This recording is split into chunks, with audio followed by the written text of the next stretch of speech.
ಗುರುಗಳೇ, ಈ ಬೆಕ್ಕಿನ ಶಕುನ ಹೇಳುವಾಗ ಬೆಕ್ಕು ಅಡ್ಡ ಬಂದ್ಬಿಟ್ರೆ ಅಶುಭ ಆಗುತ್ತೆ, ವಾಹನಗಳಿಂದ ಮುಂದೆ ಹೋಗಬಾರ್ದು, ಏನೋ ಅಪಘಾತ ಆಗ್ಬಿಡುತ್ತೆ ಅಂತ ಜನ ಹೆದರ್ತಾರೆ.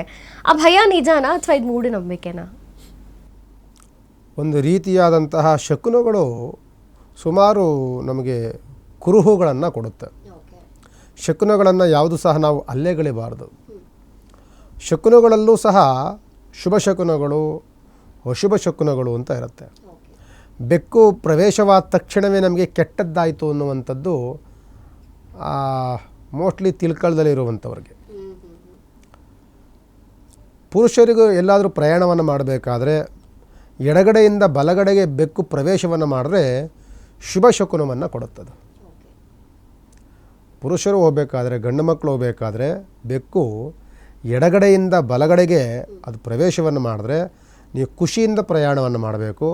ನೀವು ಅಂದುಕೊಂಡಂತಹ ಹೋಗ್ತಿರುವಂಥ ಕೆಲಸ ಸುಭಿಕ್ಷವಾಗಿರುತ್ತೆ, ಅದು ನಿಮಗೆ ಶುಭ ಶಕುನವನ್ನು ಕೊಡುತ್ತೆ. ಅದೇ ಬೆಕ್ಕು ಪುರುಷರು ಹೋಗಬೇಕಾದ್ರೆ ಬಲಗಡೆಯಿಂದ ಎಡಗಡೆ ಹೋದರೆ ಸ್ವಲ್ಪ ನಿಧಾನವನ್ನು ಮಾಡು, ಮುಂದೆ ಹೋಗಬೇಕಾದ್ರೆ ಕೆಲಸದಲ್ಲಿ ಸ್ವಲ್ಪ ಅಡೆತಡೆಗಳಾಗುತ್ತೆ ಎನ್ನುವಂಥ ಕುರುಹುಗಳನ್ನು ಕೊಡುತ್ತೆ. ಇದು ಕಾರ್ಯಗಳ ಶುಭ ಮತ್ತು ಅಶುಭಗಳನ್ನು ಹೇಳುತ್ತೆ ಹೊರತು ಬೇರೆ ದೊಡ್ಡ ದೊಡ್ಡ ಆಘಾತಗಳನ್ನೇನು ಹೇಳೋದಿಲ್ಲ.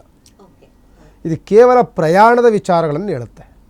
ಶುಭ ಶಕುನಗಳಲ್ಲಿ ನಿಮಗೆ ಬೆಕ್ಕಿನ ಒಂದು ಶಕುನದಲ್ಲಿ ಶುಭ ಪ್ರಯಾಣ ಅಥವಾ ಅಶುಭ ಪ್ರಯಾಣ ಇಷ್ಟನ್ನು ಮಾತ್ರ ನಿಮಗೆ ಅದನ್ನು ನೀವು ತೆಗೆದುಕೊಳ್ಬೇಕೇ ಹೊರತು ಬೇರೆ ಬೇರೆ ದೊಡ್ಡ ದೊಡ್ಡ ಕಲ್ಪನೆಗಳನ್ನು ಇದರಲ್ಲಿ ಖಂಡಿತವಾಗಿ ಮಾಡಿಕೊಳ್ಬಾರ್ದು.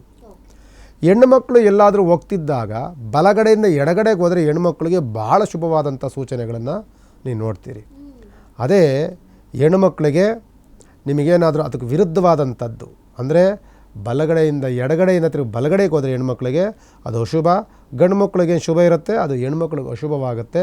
ಆದರೆ ಪ್ರಯಾಣದಲ್ಲಿ ನಿಮಗೆ ಶುಭಕರವಾದಂತಹ ವಾತಾವರಣ ಮತ್ತು ಶುಭ ಮತ್ತು ಅಶುಭ ಎರಡನ್ನೂ ಹೇಳುತ್ತೆ. ಈ ಪ್ರಯಾಣವನ್ನು ಮಾಡಬೇಡ, ಸ್ಥಗಿತ ಮಾಡಿ, ನಿಲ್ಲಿಸಿ ಹೋಗು ಅಂತ ಹೇಳುತ್ತೆ. ಆಗ ನೀವು ನೋಡ್ಬೋದು ಕೆಲವರು ಹೋಗಬೇಕಾದ್ರೆ ಒಂದೆರಡು ಸೆಕೆಂಡ್ ನಿಂತು ಹೋಗ್ತಾರೆ.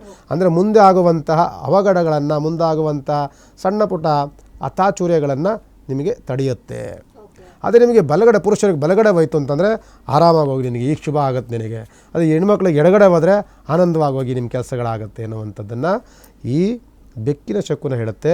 ಎಲ್ಲ ಶಕುನಗಳು ಕೆಟ್ಟದ್ದಲ್ಲ. ಶಕುನಗಳಲ್ಲಿ ಬೆಕ್ಕು ಹೆಂಗೆ ಹೋಗ್ತಿದ್ದಂಗೆ ನೀವು ಎಲ್ಲದನ್ನೂ ಅನ್ಕೊಬಾರ್ದು.